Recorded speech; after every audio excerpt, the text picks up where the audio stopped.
Today we're going to be continuing on our discussion of land and water resources, and we're going to be focusing specifically on topics that have to do with environmental remediation and restoration and sustainable land use kinds of issues. We may have a little time to get into some additional issues as well, but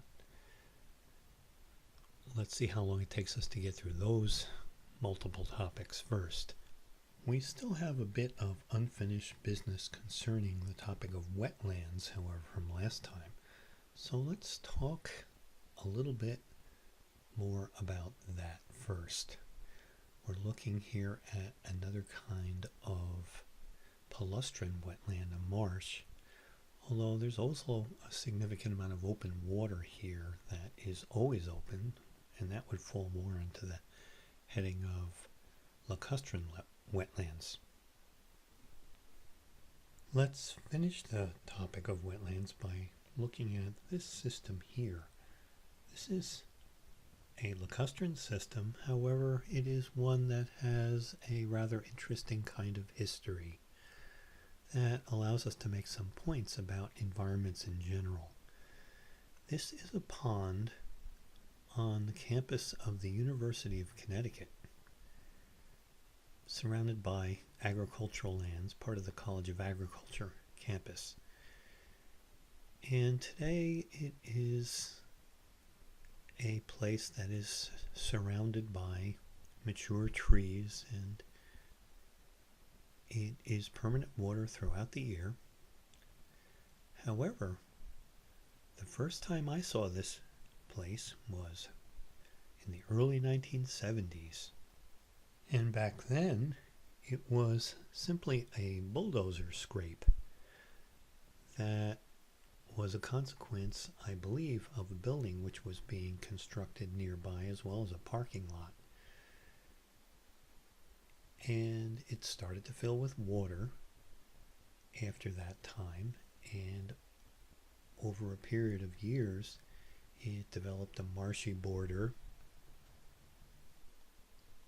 and over a series of additional years it started being colonized by woody plants, shrubbery and seedling trees and so on, so that now it has a fairly well developed woody plant association around its boundaries, most of the species of which are associated with wetland environments. However, when we take a closer look at those species, like the one that you see on the right here, that is a honey locust. That is indeed a species associated with floodplain environments and things like that, but it's not native to New England. It's a species that has colonized because it is popularly planted as an ornamental, and some of those seeds that these ornamentals have produced have been viable and gotten transported to this place. Other kinds of trees, like way in the background on the left, you can barely really even see it, there's a pin oak. Now, pin oak is a native New England species, but it is not really present in northeastern Connecticut area around the University of Connecticut. It is also a species that is popularly planted as an ornamental tree, and consequently one of its acorns got transported here by one kind of an animal or another, I would guess likely a blue jay, and it managed to colonize this place. So my point here is that even though this looks like a rather idyllic natural kind of a landscape, it is still very much a human associated landscape, vegetated by plants that are not really from this area, and in fact the wetland itself is simply a consequence of human activities. Indeed, many or even most wetlands that we find here in southern New England do have some kind of a human connection. Many of them can be traced back to activities of colonial farmers. So when we are espousing the virtues of these natural landscapes, that is a bit of a naive view.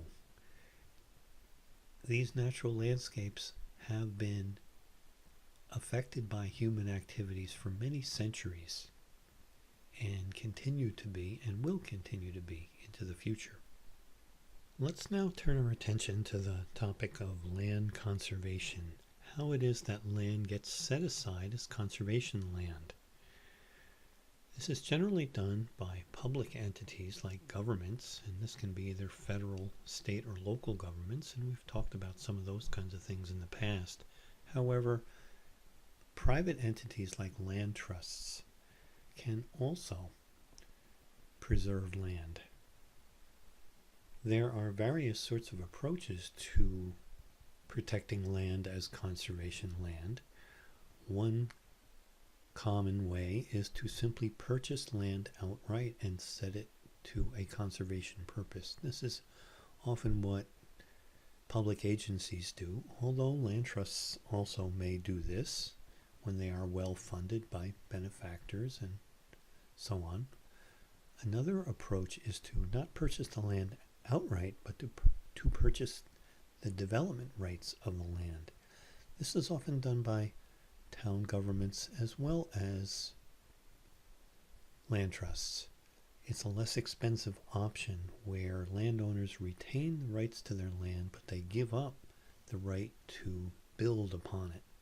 So many times farmers like to do this, for example, because they can continue to farm their land. They get some money for their land, but they've also protected it for future generations as open space. One important piece of federal legislation that relates to land conservation is the 1906 Antiquities Act, which permits the president to set aside land as a national monument. Some of our national parks started their existence in this kind of a way, with an executive order protecting these places, and then national park status came later. This is the Joshua Tree National Monument in Southern California that initially received protection through a presidential order and then later became a national park. Now let's change gears a bit and talk about environmental remediation, which is the process of cleaning up areas that have been polluted one way or another. So remediation involves cleansing these areas and making them again useful for other kinds of purposes. Federal funding exists for these kinds of cleanups through the Environmental Protection Agency. They maintain a fund called the Superfund, where polluters pay to have environments they've damaged be cleaned up. There's a number of kinds of techniques that are used in environmental remediation. One is to simply remove contaminants through excavation. Bioremediation is another approach in which toxins are accumulated in plant tissues that are grown on contaminated soils, and then the plants can be harvested and the toxins can be concentrated that way and removed from the soil. This phenomenon can be referred to as hyperaccumulation. Another technique is stabilization, where chemicals are used to produce an inert compound out of toxins that might be present in soil and water. Solidification is a technique which is used where addition of chemicals is used to make contaminants solid and therefore no longer able to be mobile in the environment. One last technique that is worth mentioning is the use of oxidizing agents, which are used to destroy certain classes of contaminants by chemically breaking them down. So in short, a lot of remediation efforts involve chemical kinds of means rather than mechanical means. Another aspect of environmental remediation involves restoration of habitats to what they were before some kind of environmental damage occurred to them. So restoration can involve repairing. An example would be replacement of a destroyed wetland, a wetland that's been damaged somehow by some sort of construction activity, for example. Sometimes a new wetland can be created to replace one that has been built upon even, and that is sometimes referred to as wetland mitigation, although that is a grammatically incorrect usage of the term mitigation. However, replacement of destroyed wetlands is something which is required by the Clean Water Act, federal legislation, via its no net loss statute. In other words, if wetlands are being taken away, then new wetlands must be made to replace them. And that is because of the conservation value that people have recognized that wetlands have. And we've already talked about a good deal of that in previous programs. But not only wildlife values, but also groundwater recharge values and water cleansing values. As waters move through wetlands, they can have contaminants removed, excess nutrients removed, and things like that. And so restoration of wetlands is a science which is now rather well developed because of our appreciation for the value of these systems.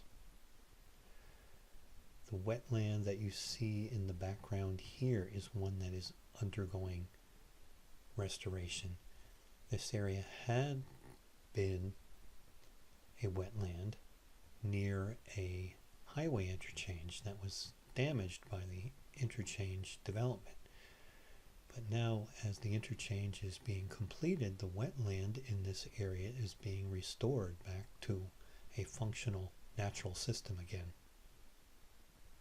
This particular wetland is in fact one that I studied in conjunction with its restoration. It was interesting to find out how it was that wildlife recolonized these areas once they became revegetated. And one of the interesting conclusions of this study, we looked at a number of places like this during the study, was that these restored wetlands did tend to be rather low in diversity. It takes a while for animals to become reestablished in these systems. And it also takes them a while to reestablish the diversity of plant communities that support more species. An idea that grows out of these other ideas of remediation and restoration is this concept of sustainable land use. Using land in such a way that its uses can be retained over time. So using agricultural land in such a way that the soil does not accumulate chemical toxins from pesticides and things like that, where it can be used long-term to grow crops in by continually replenishing nutrients by means other than mineral fertilizer means, by doing things like practicing sustained yield forestry, where forests are managed in such a way that logging does not completely eliminate the forest or damage the ecosystem beyond the point where the forest community cannot maintain itself. It is important to recognize that much of our open space does get gobbled up over time by urban sprawl. So it is necessary to institute regulatory policies that control that. One technique that's used is the process of zoning, which is a regulatory process by which municipalities and larger kinds of government entities can exert some control over what happens on parcels of land. Some land can be designated as residential or industrial or commercial, for example, and other areas can be designated agricultural or open space lands. There are various approaches to zoning. One approach is rather like the traditional New England village kind of approach, where you have compact development in one area, and then surrounding that are various classes of open space, including agricultural lands and forests and parks and that sort of thing. That pretty much is the way that the traditional New England village was established. And that pattern still is visible in many towns all over the New England region of the country. By concentrating human development in only certain areas, much of the land can be retained as open land for various kinds of uses, like agriculture and wildlife and forestry and so on. Here, for example, is a forest which is being managed for sustained yield. In previous programs we've talked about this more, but let's remind ourselves of what's going on here. We selectively log some of the trees and then leave other trees as seed sources to recolonize this area. Another benefit of this is that there are whole classes of wildlife that live in these more open kinds of forests, what are referred to as forest gaps, that in nature would be the consequence of storm blowdowns or forest fires or things like that. So human activity can simulate some of these natural events and favor certain classes of wildlife that require this kind of habitat. Sustained yield agricultural operations would be those that replace mineral fertilizers with organic fertilizers from animal manures and so on, and in place of chemical pesticides use biological and physical kinds of means to control pests. Let's conclude today by talking a bit about mining.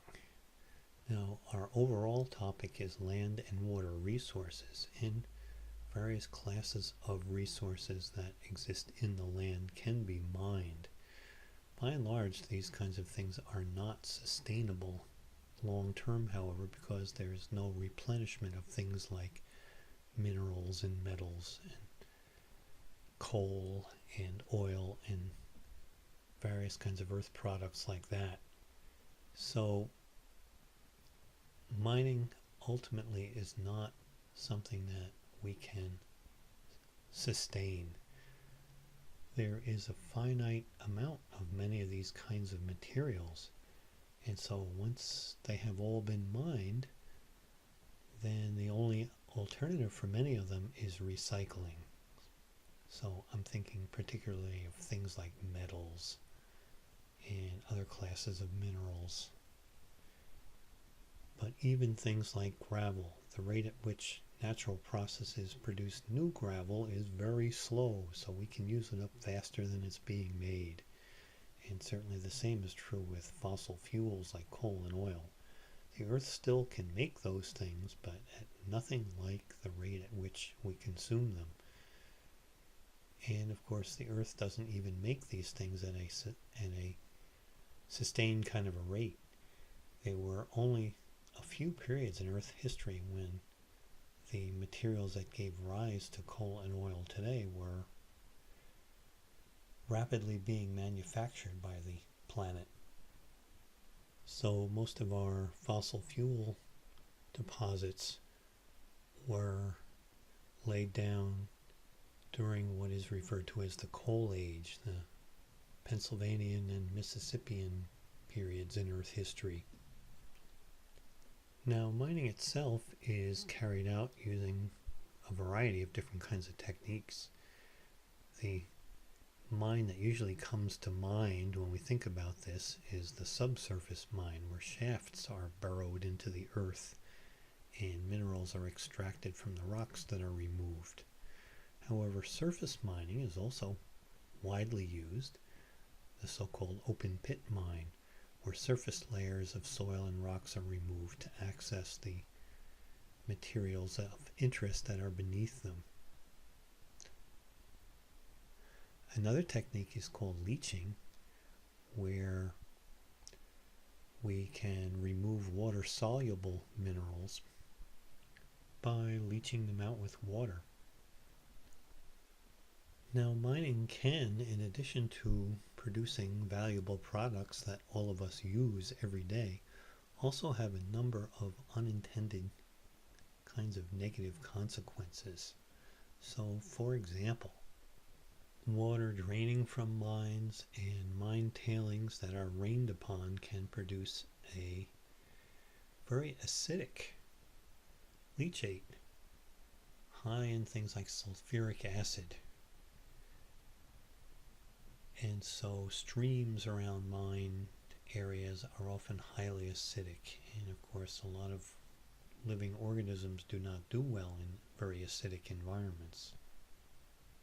Another negative impact relates to contaminants that are present in mined materials. So when we mine for one thing, we might also be removing things like lead and arsenic and cadmium, also associated with the mining activities.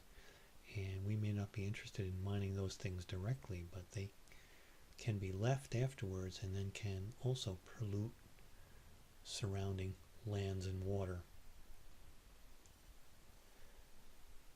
Mined areas can also be subject to wind and water erosion, and so remediation kinds of efforts that stabilize mined areas may have to be implemented. One topic that's been paid a great deal of attention to, and a lot of research has been done on it, is the topic of reclamation of mined areas, turning them from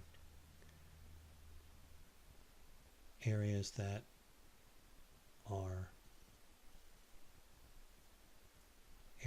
have negative impacts on the environment to ones that are again usable. Often establishment of vegetation on these mined areas is one of the first sorts of things that is accomplished. And there is legislation surrounding the reclamation of mined areas. There's federal legislation called the Surface Mining Control and Reclamation Act that directs mining companies to restore areas after mining has been completed. One mining technique that has been in the news a good deal of late is that of hydraulic fracturing, also known as fracking, which is a process by which oil and gas may be removed from underlying sedimentary rocks by fracturing them and allowing these materials then to be harvested.